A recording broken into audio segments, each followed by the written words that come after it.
Așa cum am spus și în e-mailul pe care l-am trimis și în invitațiile pe care le-am lansat pe platformele sociale, dorim să discutăm astăzi despre 3 subiecte.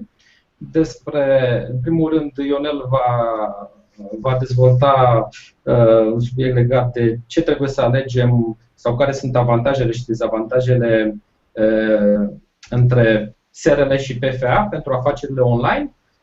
Va continua Cosmin cu modul în care putem să rulăm o campanie de content marketing și care sunt avantajele și care sunt modalitățile de tracking și modalitățile de optimizare. Și cel de-al treilea subiect, vom discuta despre câteva probleme pe care le-am întâlnit pe partea de trademark infringement și probleme legate de drepturile de autor. Tot așa, problema o să fie dezvoltată de toți 3, practic. Instrumente, atât din punct de vedere tehnic, cât și din punct de vedere legal. Ionel, dacă poți, te rog să începi.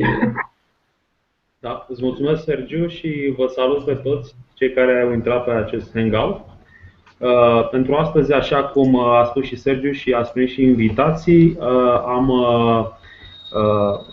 propus să discutăm un aspect deseori întâlnit de către mine în rândul antreprenorilor online, fie că sunt ei freelanceri, fie că sunt deja societăți ori oameni cu mai mare experiență și deja implicați în astfel de afaceri online.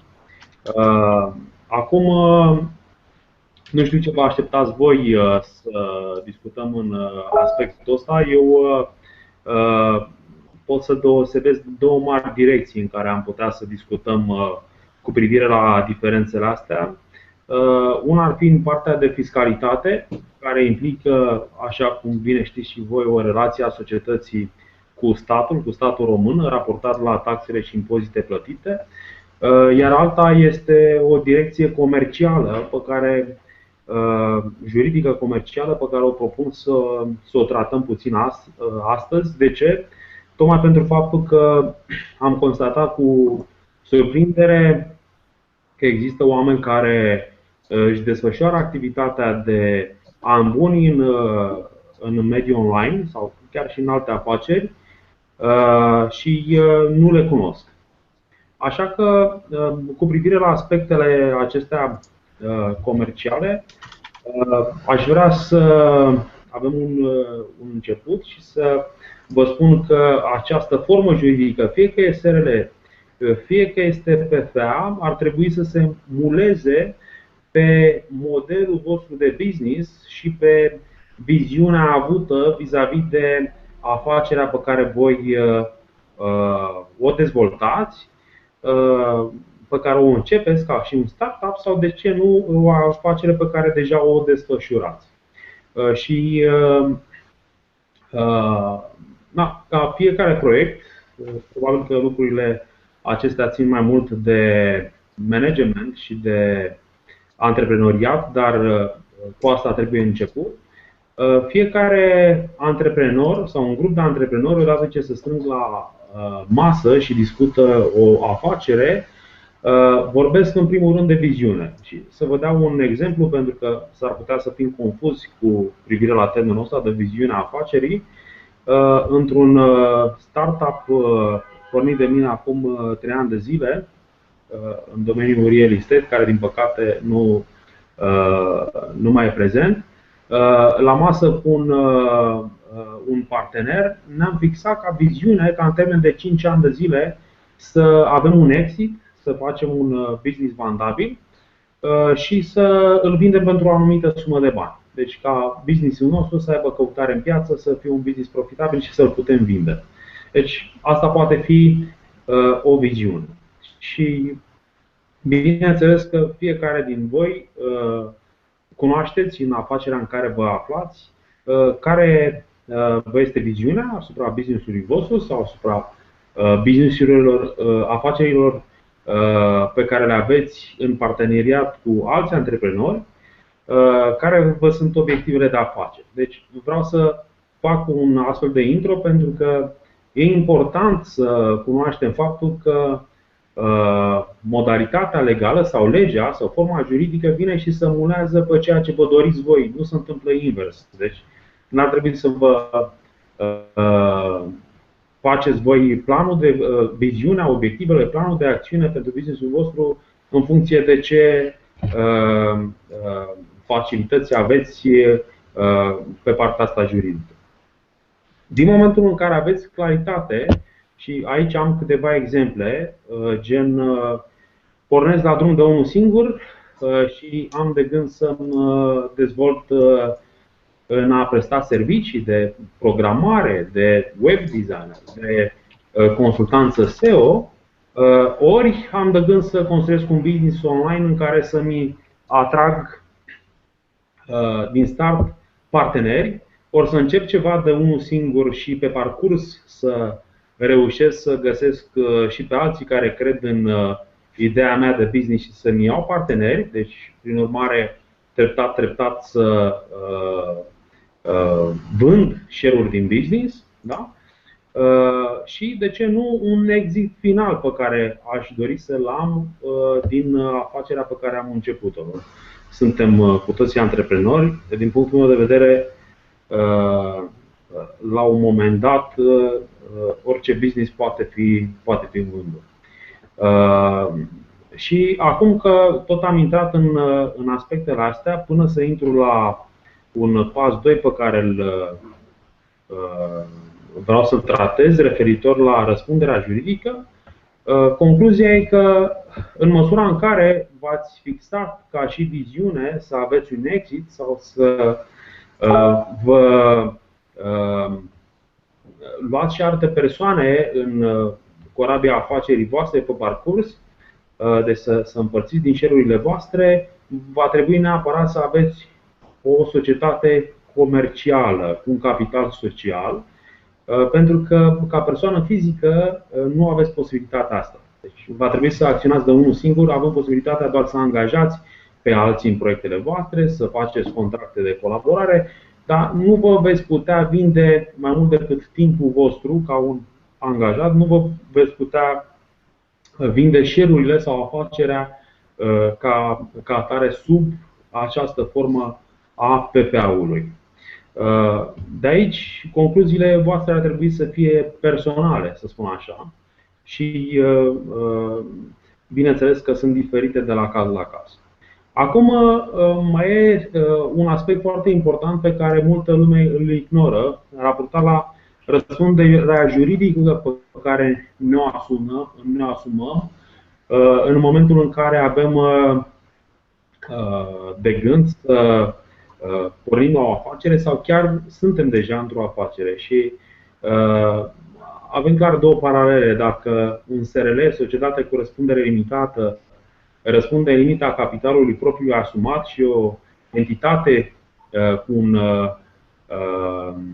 patrimoniu distinct, la o persoană fizică autorizată, lucrurile sunt diferite în sensul în care dacă business-ul dă kicks și aveți datorii către stat sau alți creditori, răspundeți cu propriul vostru patrimoniu. Eu scuză-mă, dar nu am înțeles puțin mai devreme. În cadrul PFA-urilor se pot face angajări, la fel și ca și în cadrul SRL-urilor? Da, sigur că da. Deci un PFA poate să aibă angajați, poate să aibă contracte de colaborare, asocieri în participațiune. Da, diferența majoră de asumarea răspunderii juridice și o altă diferență majoră de a vinde business-ul. Că neavând un capital propriu și o personalitate juridică, practic PFA-ul este legat de CNP-ul personal. Da? E o modalitate de a presta activități economice de către o persoană fizică.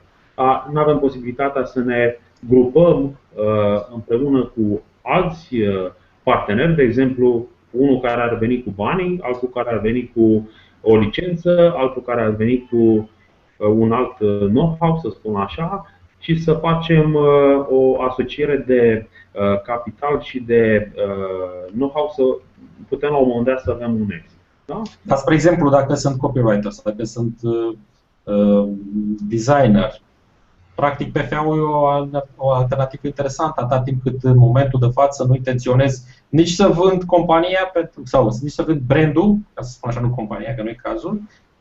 Intenționez pur și simplu să prestez servicii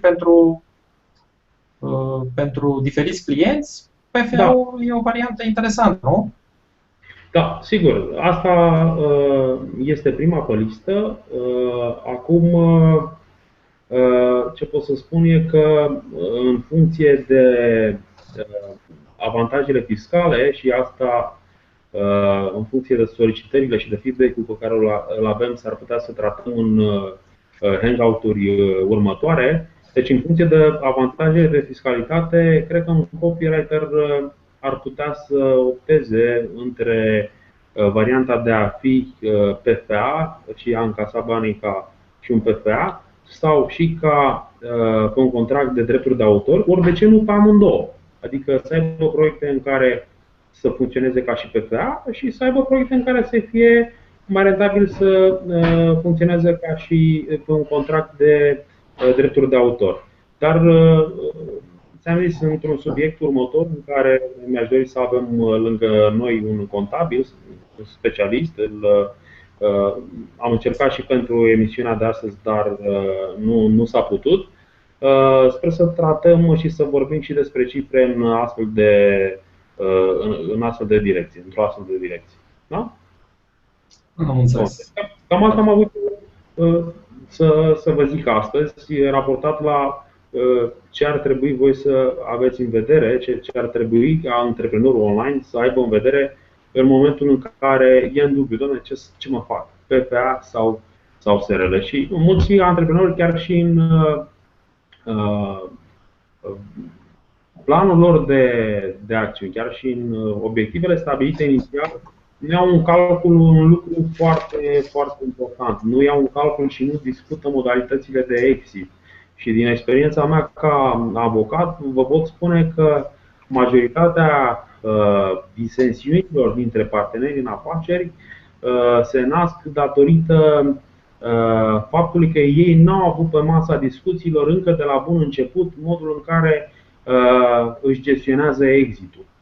Pentru că cunoscându-te mai bine și poziționându-te într-un element, într-o situație următoare de viitor în care ai dori să faci un exit, practic reușești să anticipezi și să ai un deal, un agreement asupra un acord, un contract asupra modului în care veți face acest exit, sau fiecare unde își dorește. S-ar putea ca unul să dorească să iasă la o anumită cifră sau la un anumit număr de bani, iar altul să nu fie în totalitate de acord cu celălalt. Și astfel partenerii se pot proteja reciproc, iar interesul comun al business-ului să fie protejat.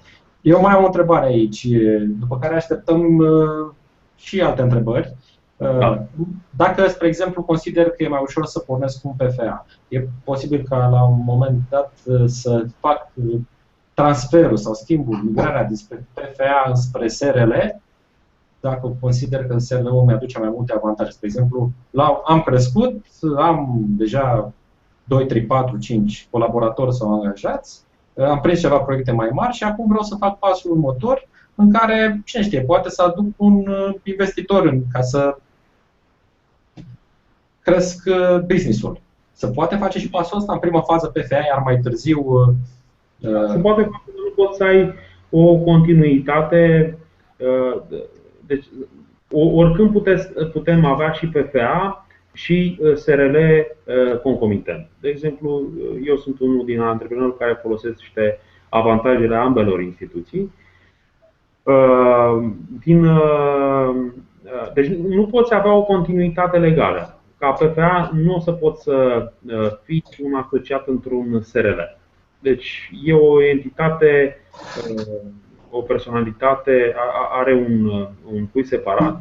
Tu oricând identifici un proiect în care ai putea să intri cu alți parteneri sau chiar de unul singur, dar ai dori la un moment dat să profiți de beneficiile aduse de un SRL, poți să fii asociat într-un SRL și să ți le deschizi. Deci cam asta e ideea. Da. Pentru mine, da, pentru mine e clar. Dacă sunt ceva întrebări pe pagina evenimentului sau pe pagina de YouTube sau în orice altfel, dacă pot fi postate. Acum, cu privire la întrebări, ce pot eu să să spun, faptul că așteptăm astfel de întrebări cu privire la acest subiect și pe parcursul acestui eveniment, bineînțeles. Nu știu în ce măsură o să avem posibilitatea tehnică ca să le urmărim online, dar cu siguranță acestea sunt centralizate. Altfel, pe adresa mea de e-mail ionel.aron.văcărescu.ro și cred că dacă putem tehnic să dăm o astfel de adresă sau de link. Dacă ți configurezi pe profil, da. Eu sunt în continuă, să spun așa, așteptare de noi provocări, de noi situații care să le provoace profesional, de ce nu, și să găsim soluții pentru ele și putem să tratăm temele separat în cadrul unor emisiuni de genul ăsta, unor noi emisiuni, ori în cadrul unor articole pe care le voi publica pe blog, pe văcărescu.ro/blog. Da? Deci cam asta am avut eu de zis pe partea asta. Bineînțeles, acum sunt curios să-l auzim pe Cosmin și ulterior, la punctul 3, vor mai fi necesare câteva intervenții ale mele. Îți mulțumesc, Sergiu. Mulțumesc și eu. Cosmin, te rog, acum știm ce trebuie să alegem. Ce trebuie să facem mai departe? Content. Bun. Ideea care este, fie că e vorba de PFA, firmă mică, firmă mare, în mod normal, din ce am observat noi, cu mai mică firma, cu atât se produce content mai bun și lucrurile în social se întâmplă mult mai mișto, mai rapid, cu efecte mult mai mari. Este o firmă mai mare, nu vorbim neapărat de corporații unde lucrurile stau pe loc, se spune. Lucrurile se întâmplă mai greu, pentru că sunt ierarhii, sunt ok-uri, sunt verificări, sunt modificări, lucrurile nu se întâmplă. Despre ce vorbim când e vorba de content este de captarea clientului în stadiu de cercetare. Fie că e vorba de un produs sau un serviciu, azi clienții cercetează mai multe surse de informare legate de respectivul produs-serviciu. Dacă tu produci destul content și promovezi conținutul despre business-ul tău, sunt șanse mari să te găsească clientul în stadiul de cumpărare. Astfel, decizia lui poate să fie mult mai adaptată spre tine, spre a cumpăra de la magazinul tău, ori de la site-ul tău, serviciile tale, așa mai departe. E un lucru care, în mod normal, poate să-l facă aproape orice om. În România, lucrurile sunt diferite în sensul că tuturor le place partea tehnică, dar înțeleg foarte greu. Le place despre SEO, le place backlink-uri, le place să analizeze concurența, să vadă ce face fiecare, dar nu se interesează de ce se întâmplă în ograda lor. Studiază, fac orice, ceea ce nu ține de business-ul lor sau nu aplică foarte mult în business-ul lor. Contentul poate fi foarte ușor măsurat și monetizat, dar încă sunt puțini care fac bine acest lucru. Sunt mulți care au început, au pierdut startul. N-au știut încotro să se îndrepte. M-am întrebat, am să mai vorbesc? Da, și ce se întâmplă, Cosmin? Pe YouTube se face broadcast, am impresia, cu 5 minute în urmă, așa că probabil întrebările, văd că pentru Ionel acum încep să apară întrebările. Probabil asta se întâmplă și în cazul tău. Întrebările ajung ceva mai târziu. Am înțeles. Ce mi se pare mie foarte interesant și ce mi se pare mie foarte interesant,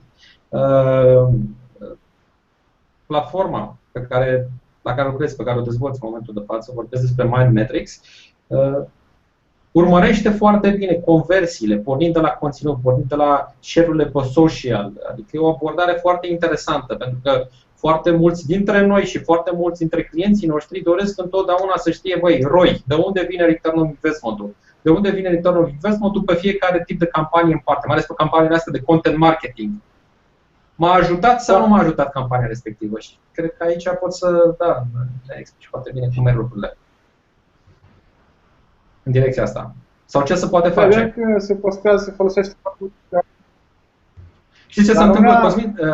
Eu te aud între. Poate ar fi mai bine să dai disable la cameră, nu știu. La mine se aude întrerupt.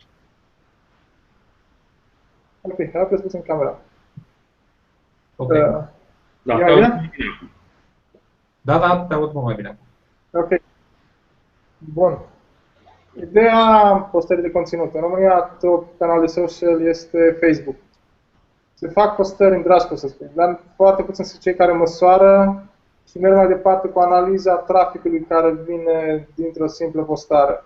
Ok, se uită pe Analytics ce se întâmplă pe overall, în cel mai bun caz.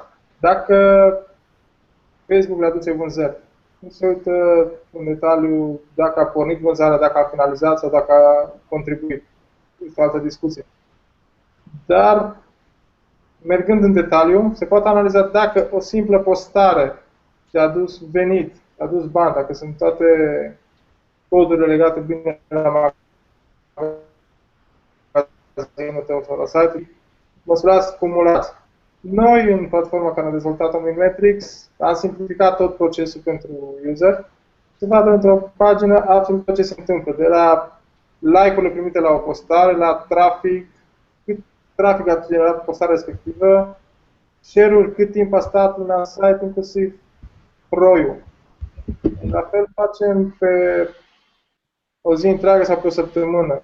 O să vezi, special din social, și trafic ai avut maximul de trafic pe zile, pe ore și maximul de ROI.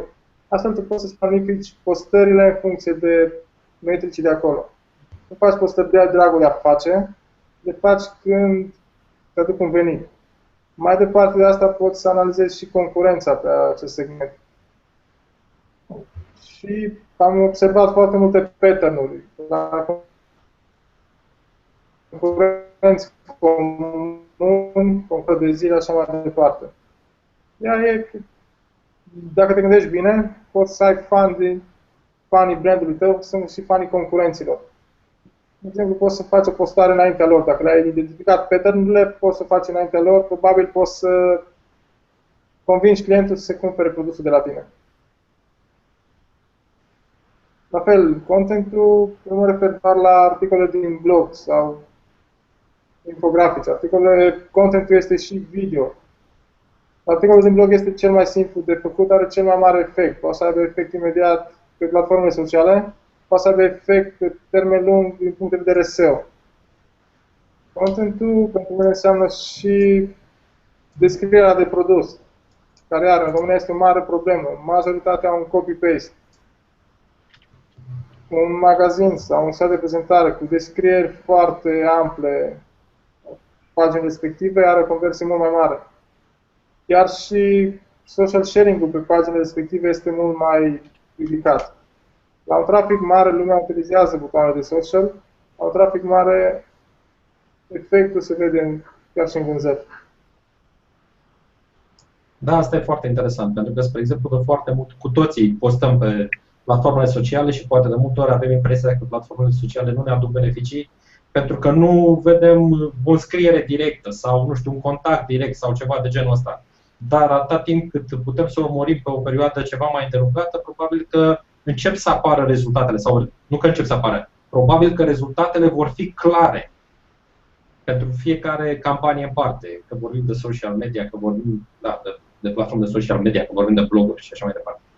Sigur apar, dar mai este o problemă. Sunt foarte mulți proprietari de business în România care preferă să distribuie pe platforme de social informații tehnice legate de SEO, de social media, de analytics, în loc să se canalizeze strict pe business-ul lor. Eu cunosc oameni care au mai multe postări tehnice legate de internet marketing decât despre business-ul lor, despre serviciul care îl produc sau îl vând, produsul, așa mai departe. Am înțeles puțin greșit, își au etaloane din piață, oameni care pricep fenomenul destul de bine și încep să copieze. Prietene, dar stai în ogradă ta, adică el ține etalon concurentul tău. Vezi încearcă să ajungi locul 2 dacă nu poți locul 1. Nu te canaliza pe ceea ce nu te pricepi. Distribuie content din site-ul tău, pentru business-ul tău, nu altceva. Deci, clar, lucrurile nu pot să se întâmple bine spre tine. Spre internetul nu merge sau am încercat aia, nu merge ceva, nu fac bine. Merge. Dar e foarte multă muncă, trebuie să înțelegi treaba asta. Dacă nu poți, externalizează.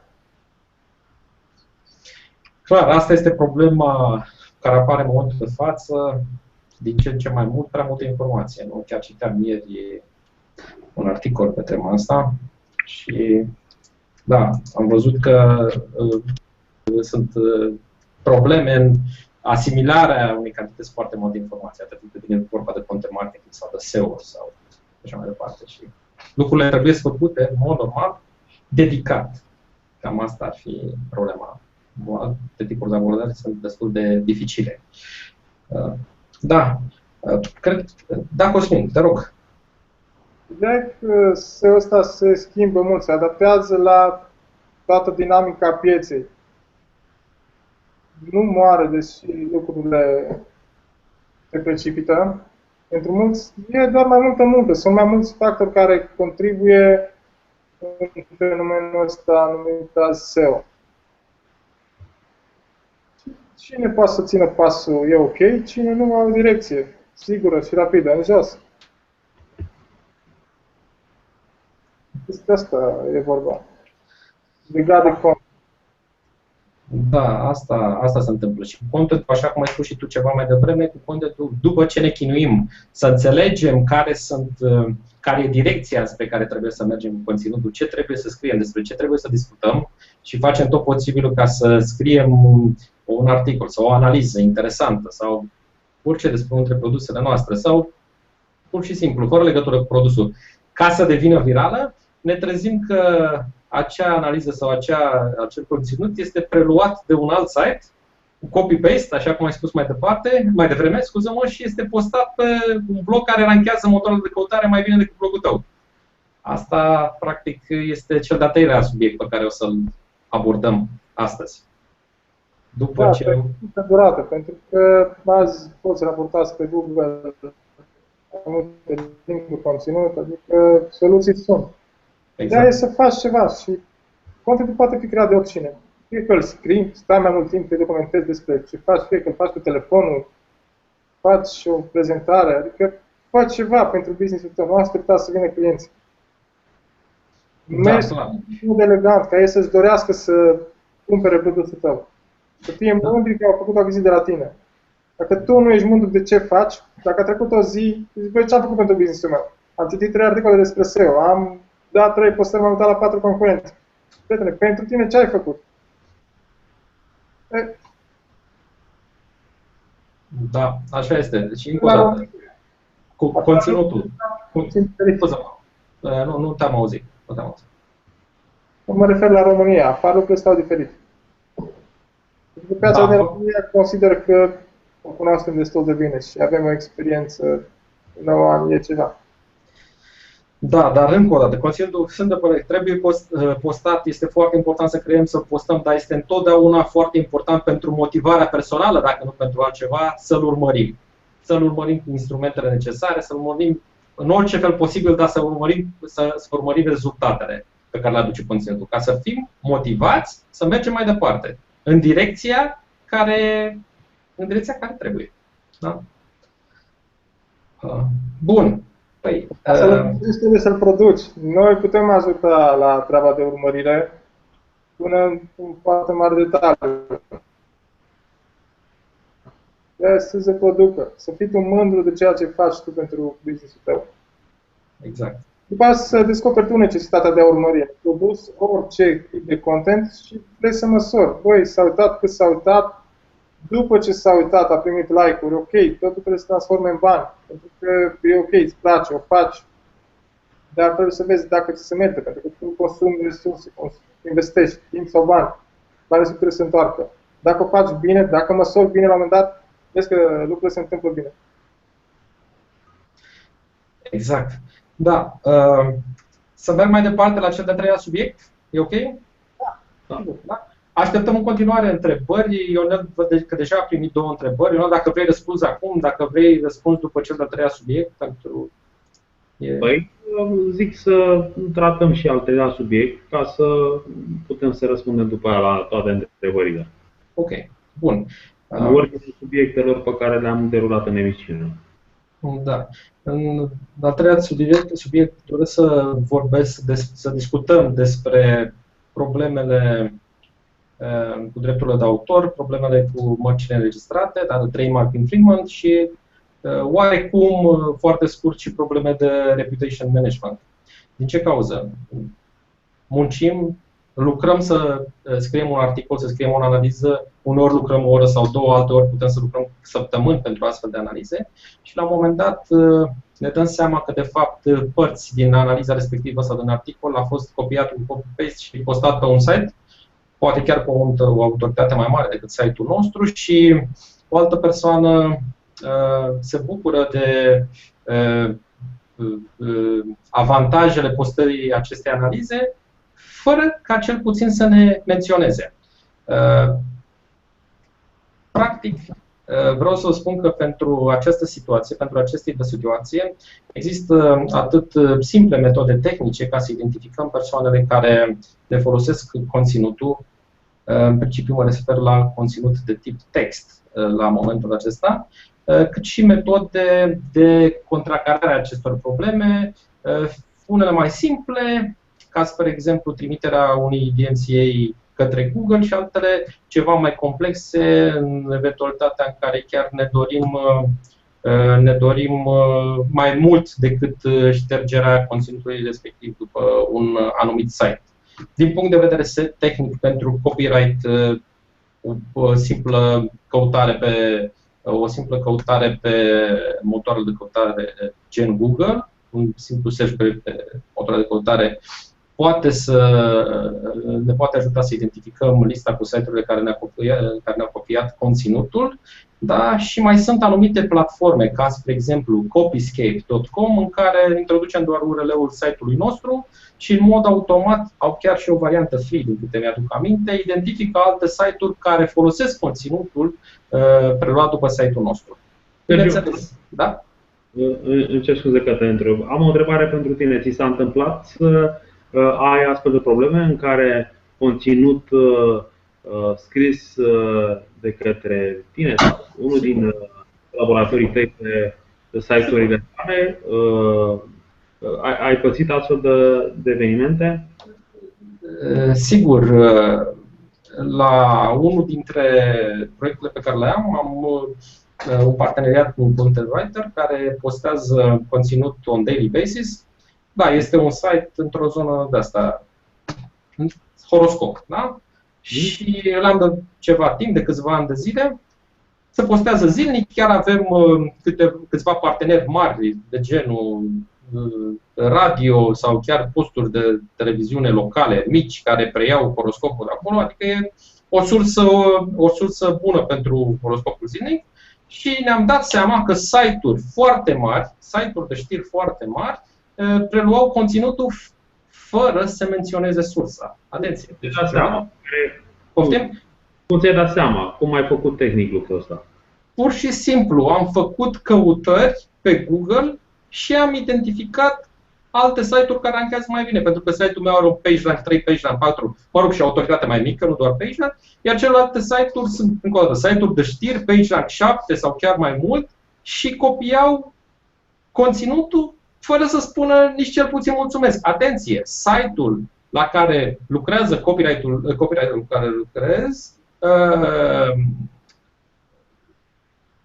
produce bani în AdSense, adică nu face foarte mulți bani, dar produce atâta timp cât conținutul este furat, practic, ăsta e conținut furat și postat în altă parte, cu siguranță asta mă afectează. Notificare. Notificare și în urma notificării. Ai făcut-o singur? Ai făcut-o prin cineva cu o autoritate? Cum? Nu am făcut-o singur, m-a ajutat cineva să o fac, am trimis-o și a fost fără absolut nicio fel de problemă. Răspunsul a fost prompt și rezultatul a fost direct. Pur și simplu am reușit să primesc după site-urile astea cu autoritate foarte mare backlink-uri spre site-ul meu. Ceea ce a fost foarte ok din punctul meu de vedere, din punct de vedere SEO și m-a ajutat să rankez mai bine. Adică printr-o abordare de tip legal am reușit să fac asta. Bineînțeles că există și varianta prin care nu s-a mers mai departe. Imediat după notificare s-a primit răspuns. O notificare foarte bine concepută, cu un impact, să spun așa, care ar fi avut și consecințe legale, nu? Exact, da. Mai există și varianta prin care trimitem spre Google un DMCA și cerem blocarea site-ului. Da? Este o procedură nu tocmai ușoară, uneori, dar este o variantă care funcționează din punct de vedere tehnic. Deci, ce pot eu să completez ca să terminăm subiectul ăsta e că în cazul în care în urma unor astfel de notificări și am ajutat și eu antreprenorii online prin trimiterea unor astfel de notificări, bineînțeles cu un copyright al meu pe partea de notificare, cu un limbaj juridic specific și cu anumite sancțiuni legale. Impactul a fost 9/10,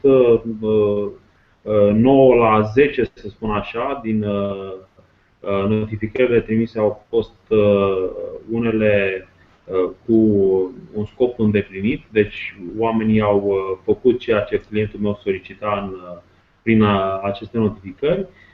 Ideea e că dacă nu răspund pozitiv și au o atitudine defensivă la o astfel de notificare, între ghilimele prietenească, e una trimisă într-un domeniu amiabil, deci fără să ne fie adresat instanței, avem posibilitatea, și eu încă aștept ca și avocat o astfel de provocare, să facem o acțiune pe legea drepturilor de autor prin care să îi determinăm pe cei care ne fură conținutul să urmeze anumiți pași solicitați de către noi instanțe. Pentru că de multe ori s-ar putea ca în beneficiul vostru să fie să vă pună backlink către site-ul vostru. S-ar putea ca alții să nu dorească nici măcar lucrul ăsta și tot furtă de conținut se numește.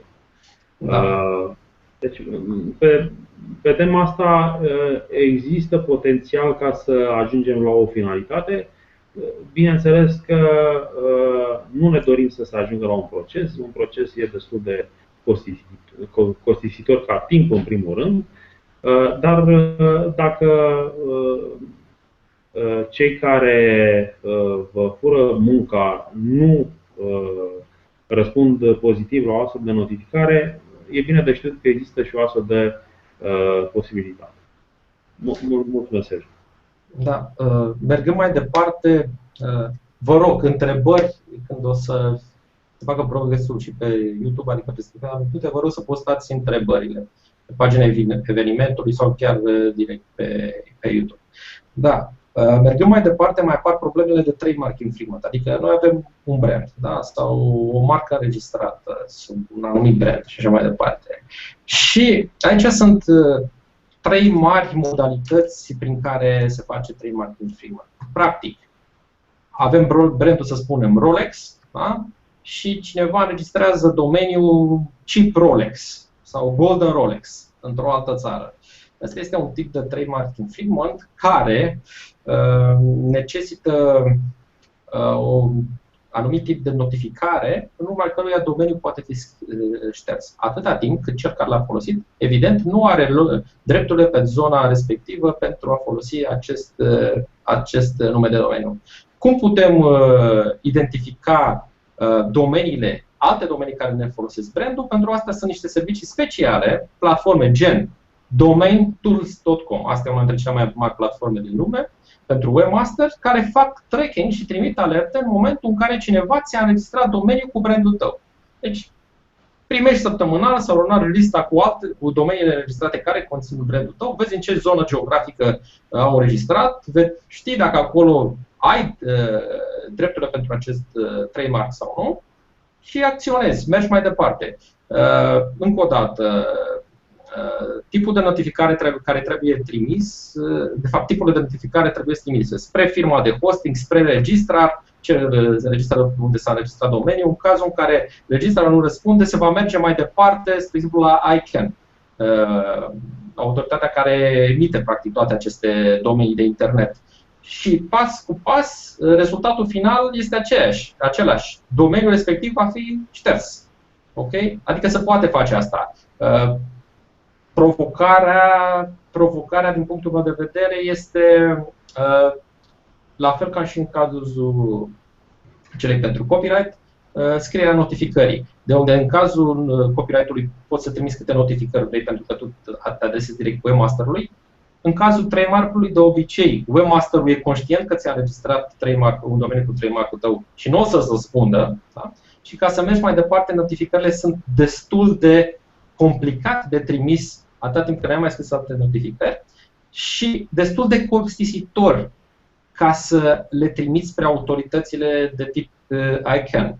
Pentru că, din câte știu, costă vreo $300-400 să trimiți o astfel de notificare și ai două șanse să trimiți notificarea corectă, adică să incluzi toate documentele necesare în notificarea respectivă. În cazul în care ai trimis de două ori, ai trimis o dată, au lipsit anumite documente și ai mai trimis încă o dată, îți solicită să faci încă o dată plata de $300-400 ca să trimiți o notificare.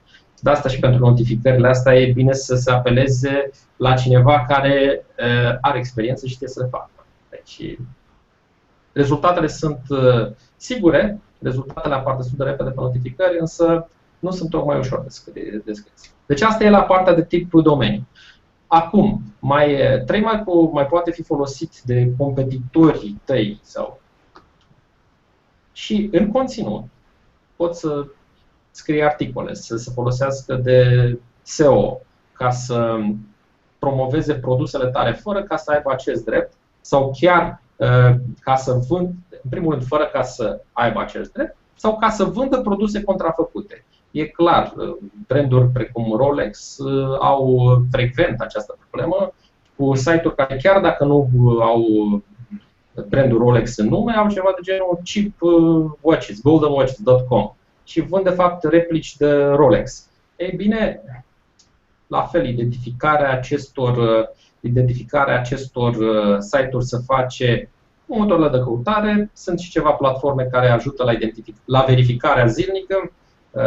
La verificarea zilnică, practic rulează search query-uri zilnice pe Google și identifică noi site-uri care postează conținut cu trademark-urile respective. Sunt și Google, pentru asta există și Google Alerts, și Mention.com sau net. Sunt mai multe platforme care ne ajută să descoperim site-urile care ne folosesc mărcile înregistrate ca și conținut, ca și text, indexabil de motoarele de căutare. Ok, și cea de-a treia variantă sunt campaniile de tip PPC. Campaniile de tip PPC pe keyword-uri care conțin mărci înregistrate. Este un caz celebru, cel dintre Marks & Spencer și Interflora, parcă, în care Marks & Spencer în Anglia și-a făcut publicitate prin Google pe keyword-uri pe Interflora, deci pe brandul Interflora, pe anumite produse unde erau competitori direcți. Ei bine, și după foarte mult timp și foarte multă muncă, bineînțeles că Interflora a dat în judecată, cei de la Interflora au reușit să câștige împotriva celor de la Marks & Spencer. Ceea ce a fost premieră, din câte știu eu, pe Europa. Și da, Ionel poate să ne ajute aici puțin, din punct de vedere ce e de făcut în situațiile astea, poate și pentru domeniu, și pentru conținut, și pentru PPC. Pentru PPC, spre exemplu, identificarea celor care își fac reclamă din punct de vedere tehnic e simplă.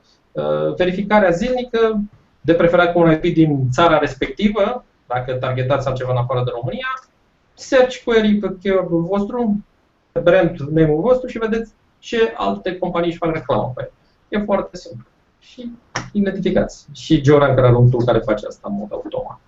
Advertisements. Manual sau automat, rezultatele sunt cam aceleași, doar că se economisește ceva timp. Ionel, te rog.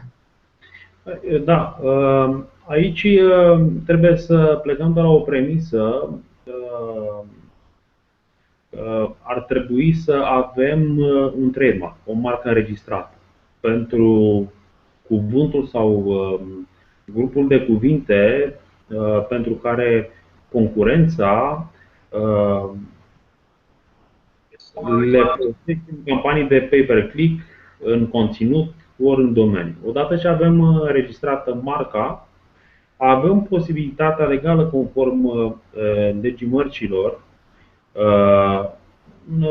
Acum depinde foarte mult și de nivelul la care e protejat marca, dar nu intrăm în astfel de detalii acum, că e la nivel național, că e la nivel european, că e la nivel internațional. Depinde foarte mult și pe ce site-uri se folosește într-un mod ilegal marca respectivă. Dar avem o acțiune de a stopa folosirea fără drept a unei astfel de mărci și acțiune în despăgubire. Dacă reușim să demonstrăm că am suferit un anumit prejudiciu pentru folosirea fără acordul nostru, fără o licență a mărcii noastre sau a clienților noștri, pentru că s-ar putea, în cazul lui Cosmin sau în cazul unor astfel de alte societăți de consultanță sau chiar de SEO, să aibă clienți care se confruntă cu o astfel de practică ilegală din partea concurenților. Da? Și avem și, din punctul ăsta de vedere, modalitate legală. Sunt hotărâri date atât în instanța noastră, cât, deci, pe partea asta de domenii, în partea de folosirea unor mărci înregistrate pentru generare de trafic în conținut și în campanii pay-per-click. Încă nu am văzut astfel de hotărâri, dar de ce nu în cazul în care semnalați astfel de practici, rugămintea mea este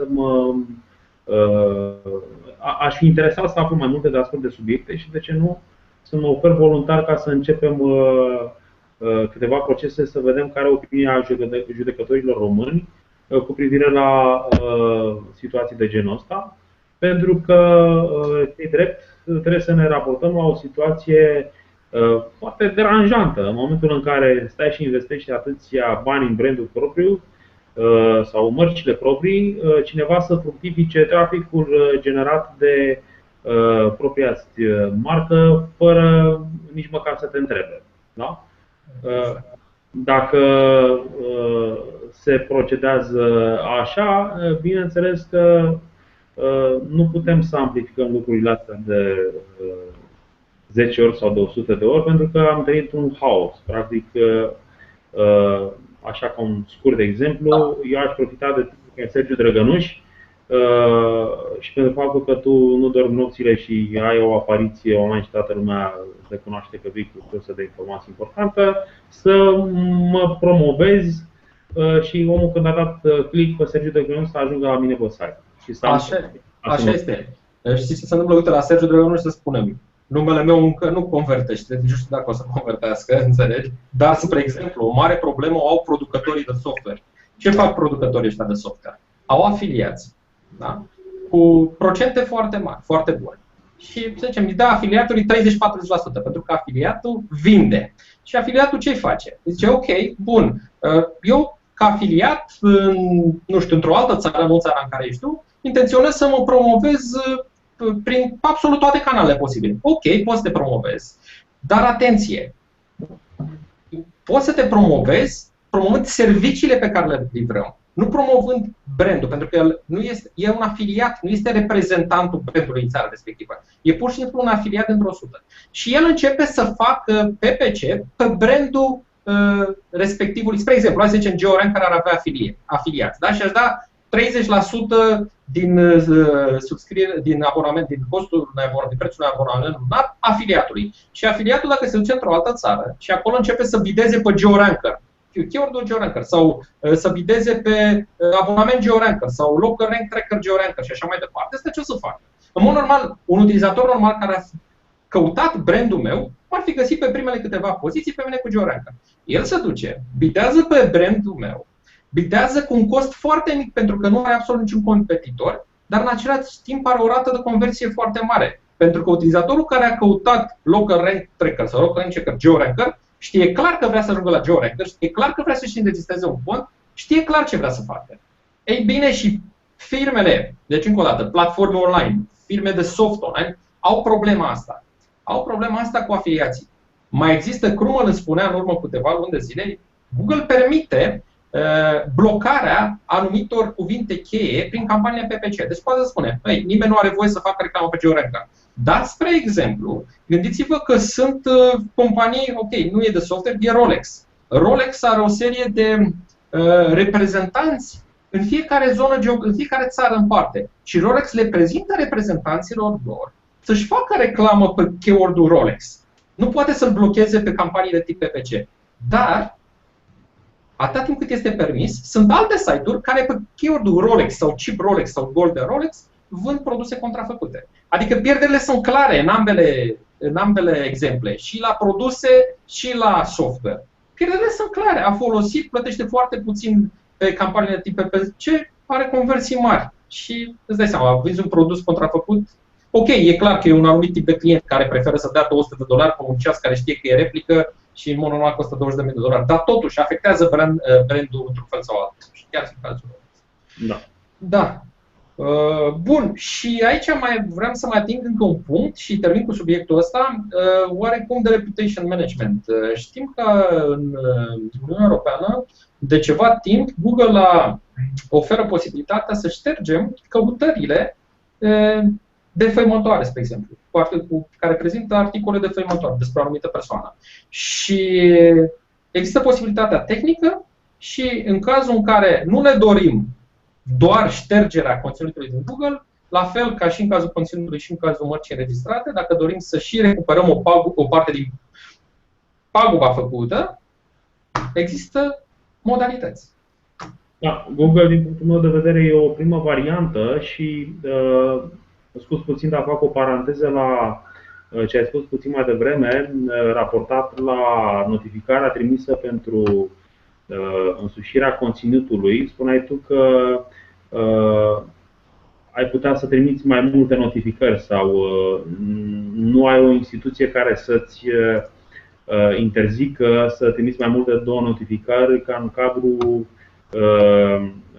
situații discutate în partea de domeniu. Da, ce-i drept? Poți să trimiți câte notificări vrei, dar recomandarea mea e ca una să fie notificarea trimită sau setul de notificări trimise, și poate să fie număr de 2, poate să fie număr de 3, să fie foarte bine concepute și să aibă un impact din prima. De ce? Pentru că cu cât trimiți mai multe, cu atât impactul s-ar putea să fie unul mai slab. Sau dacă n-ai conceput strategia de impact psihologic, pentru că așa îl determin, într-o conștientizare a situației în care el se află și niște pași pe care ar trebui să-i urmeze, urmată de sancțiunea legii, îl determin. Și mai mult decât atât, dacă ar veni din partea unei terțe părți care să o spună cu autoritate și cu cunoașterea consecințelor, iarăși lucrurile s-ar putea să aibă un impactul dorit inițial. Așa că, din punctul meu de vedere, să pot face teste, nu știu, și eu încerc să pricep unele lucruri cu ajutorul tău, Sergiu, în partea asta de local SEO, de marketing online, dar de multe ori timpul meu e foarte prețios, n-am tot timpul din lume ca să învăț anumite lucruri și practic învăț abecedarul ca să știu ce să-i cer unui specialist, să știu cu ce mă confrunt. Și de asta apelez la tine, apelez la Cosmin, astfel o să apelez chiar la Cosmin, că am văzut că el se ocupă în partea asta de SEO. Pentru că lucrurile sunt deja testate, să spun așa, și avem statistici care vorbesc. Deci nu mai venim pe presupuneri. Da. Ionel, avem și 2 întrebări pentru tine. Deci, rubrica de întrebări e deschisă. Trimiteți-ne întrebări cum puteți, pe pagina evenimentului, pe pagina de YouTube. Da. Așteptăm întrebările voastre, ok? Da. Cu privire la aspectele astea de... Citești întrebarea sau o citesc eu? Până la întrebări. Eu am deschise întrebările, da? O să le citesc eu. Până la întrebări, ce vreau să spun e că din punctul meu de vedere, deși am văzut că s-au scris foarte multe comenturi, articole în partea asta de copyright infringement, de trademark infringement și chiar pe forumul SEOpedia am văzut că sunt o grămadă de posturi în sensul acesta. Cred că clienții pentru care antreprenorii online lucrează într-un mod direct și am auzit, sau nu vreau să fac acum reclamă, dar sunt mărci nemțești de un renume mondial care au astfel de probleme și nu numai pe România, dar nu conștientizează care e impactul pe termen mediu și lung al unor astfel de practici. Și la un moment dat am fost întrebat de către un antreprenor online: vreau să fac un site care conținea un trademark din ăsta foarte cunoscut pe o mașină de luz nemțească și eu i-am spus punctul meu de vedere că încalcă legea, dar omul a făcut-o fără o reținere, tocmai pentru faptul că vede că proprietarul brandului nu se sesizează și nu acționează în niciun fel. Deci cred că e nevoie de un pic de marketing educațional și de educarea pieței în sensul ăsta. Și poate că la nivel de business mic să conștientizează mai repede impactul și mai ales dacă ownerul e implicat, acționează imediat. La nivel de business mare s-ar putea ca să fie un plus de valoare adăugată pentru cei care se ocupă de campanii de promovare online, să vină cu aspectul ăsta către clienți și să spună: uite, cineva îți folosește marca fără drept, da? Generează trafic pe marca ta sau își vinde produse. Nu mai vorbim de generare de trafic, vorbim chiar de site-uri care poartă și denumirea, dar să vând și produse sub un astfel de brand. Și sunt atât de multe site-uri online care vând produse contrafăcute, deci asta e clar. Exact, e clar. Încă un lucru referitor la reputation management, știm că algoritmele astea Google se pare că cel puțin pe partea de local țin din ce în ce mai mult cont de review-uri. Și știu că a fost un caz în Franța de curând în care un blogger a postat un articol defăimător la adresa unui restaurant unde a fost și n-a fost servit cum trebuie. Ei bine, acest blogger, după ce a fost dat în judecată, a trebuit să plătească 1500 de euro amendă sau despăgubiri, nu sunt sigur dacă amendă sau despăgubiri, și a trebuit să șteargă și articolul. Sau trebuia să modifice sau să șteargă articolul și a ales să șteargă articolul. Deci se întâmplă. Lucrurile astea se întâmplă.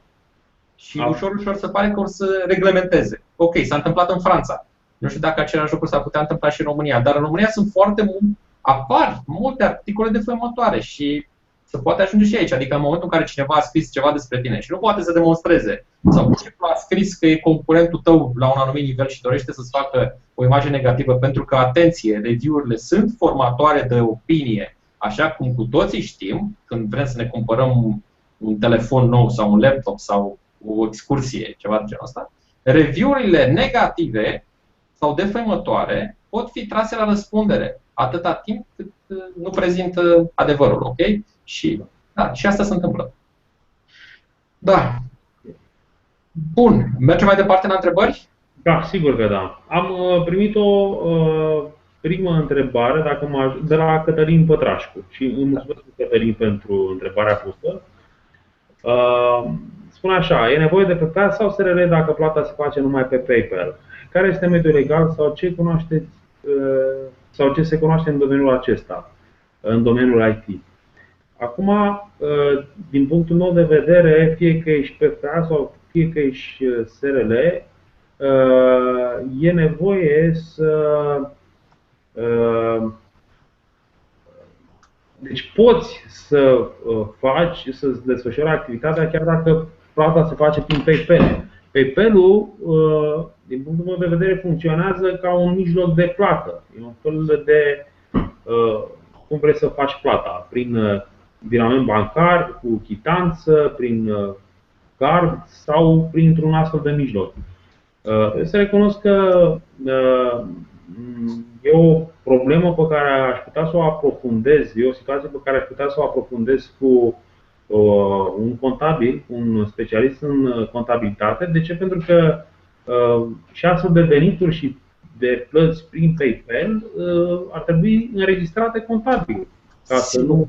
Sigur, aici pot să vin și eu să te ajut puțin la răspuns. La GeoRenter facem toate încasările prin PayPal, pe abonamente. Și contul de PayPal este privit la contabilitate ca un cont bancar normal. Suntem înregistrați în România ca și SRL. Da? Deci este cont bancar normal. Avem și o confirmare, să spun așa, da, pe partea asta, care vine în susținerea scoselor mele. Da? Bineînțeles, contul de PayPal are niște taxe care uneori nu ți le dorești să le plătești și avantajele sunt clare, plata se face imediat, există o posibilitate de billing agreement, adică de subscription, dar la un anumit nivel de business, adică în momentul în care ai încasări de poate sute de mii pe lună sau chiar mai mult, e de preferat să mergi spre un merchant specializat care îți oferă și un comision mai mic la tranzacții și alte tipuri de beneficii. În momentul în care lucrezi cu afiliații, de exemplu, e unul Stripe.net, ceva de genul ăsta, în care practic afișează direct detaliile fiscale ale afiliatului tău în momentul în care se face plata. Mă rog, beneficii de genul ăsta. Dar în momentul de față, PayPal funcționează foarte bine pe SRR, probabil poate să funcționeze la fel de bine și pe PFA, dar trebuie înregistrat în contabilitate ca un cont bancar normal. Adică nu este absolut nicio diferență că ai cont deschis la Raiffeisen sau la Banca Transilvania sau că l-ai deschis pe PayPal. Trebuie să declar tot, asta e ideea. E adevărat că PayPal-ul se folosește în Europa pe zona grey, black. Mulți fac plăți prin PayPal ca să evite impozitarea. Ei bine, veniturile din PayPal trebuie să fie așa în care cineva trebuie să-și asume niște riscuri, iar riscurile asumate, din punctul meu de vedere, recomand să nu fie asumate. Da. Vedeți ce se întâmplă. Fiscul român și fiscul european devine din ce în ce mai agresiv în a colecta taxele și atenție, totul rămâne logat. Adică dacă ai avut o plată prin PayPal, nu e am luat bani cash și a dispărut. Da. PayPal poate, nu știu, teoretic vorbesc, și peste 10 ani poate să se trimită logo acasă și să se spună: vezi că ai avut încasări de vreo 50.000 sau 100.000 și ai uitat să plătești taxe de 10 ani. Da. Și penalizările s-a cam mărit suma. O paranteză, s-a început o curățenie și o urmărire a încasării impozitelor la un nivel mare, dar nu se știe când își fac timp și încep să colecteze și la un nivel mediu sau mic. Așa că aveți grijă pe partea asta. Bine, avem o a doua întrebare și îi mulțumim Andrei Simion, care ne-a trimis această întrebare. Bună, aș dori să știu de la domnul Ionel responsabilitatea unui PFA. Mulțumesc, Andra, o să-mi spui eu pe viitor. Am ajuns domn și nu știu. Care e responsabilitatea unui PFA după înființarea acestuia? Lucruri practice. Ce face concret după prima lună un PFA în relație cu statul, declarații, etc. La cât timp se depun declarațiile? Câte tipuri de PFA există? Acum, și o ultimă întrebare, dacă poți închide un PFA când dorești. Da, poți să închizi când dorești, sunt formalități de închidere așa cum sunt și pe deschidere. Cu privire la toate aspectele astea de procedură fiscală, așa cum ne-am spus, nu sunt eu, chiar dacă știu anumite informații, nu mi-asum rolul de specialist pe ele și nu aș vrea să vă dau informații eronate, chiar dacă proporția e mică. Rămâne să tratăm astfel de subiecte și să avem o procedură de obligațiile pe care le aveți pe partea aceasta de fiscalitate în momentul în care o să facem un seminar, o temă care privesc situațiile astea strict contabile. Da? Deci, Andra, în viitor vei primi mai multe informații, bineînțeles dacă vei participa la hangout-ul respectiv în care vom trata subiectul ăsta. Da?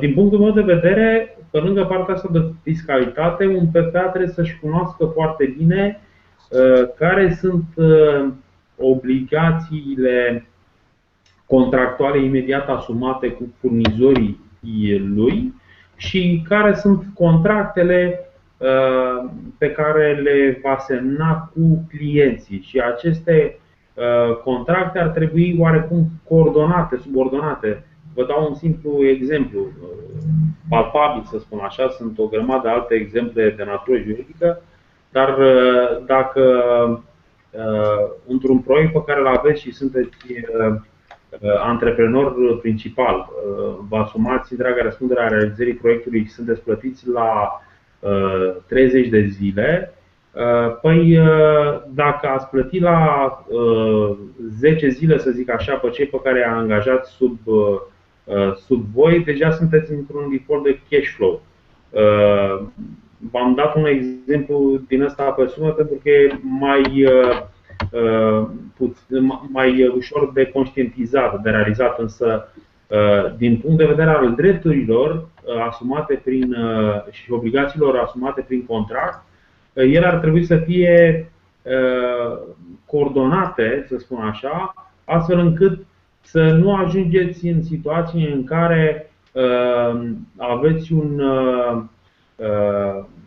contracte prin care vă obligați foarte dure, termeni de ieșire foarte stricți și cu penalități, să zic așa, importante, iar pe de altă parte aveți contracte în care vă încasați banii foarte laxe, foarte legere, iar rata de încasare a banilor este una mică. Cu privire la rata de încasare a banilor, am primit feedback-uri din domeniul acesta online, dar asta mai mult ca sigur că s-ar putea concretiza într-un nou subiect, într-un viitor hangout. Noi ne-am angajat de multe ori în proiecte, dar avem o teamă permanentă că ne încasăm banii sau nu ne încasăm banii. Ce facem?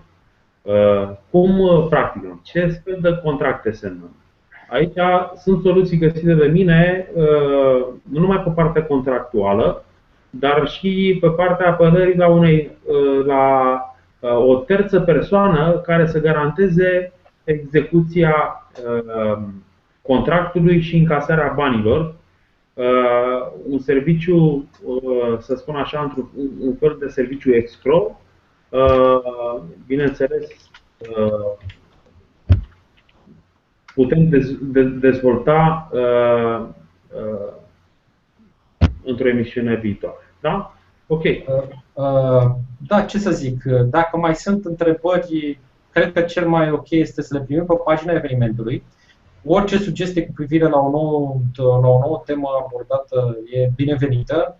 Dacă sunt întrebări în momentul de față, dar simt provocarea asta tehnică, întrebările sunt puse, video este făcut broadcast la Hangout la câteva minute după ce noi vorbim. Deci probabil întrebările vor fi puse în câteva minute și am depășit puțin timpul alocat acestui Hangout.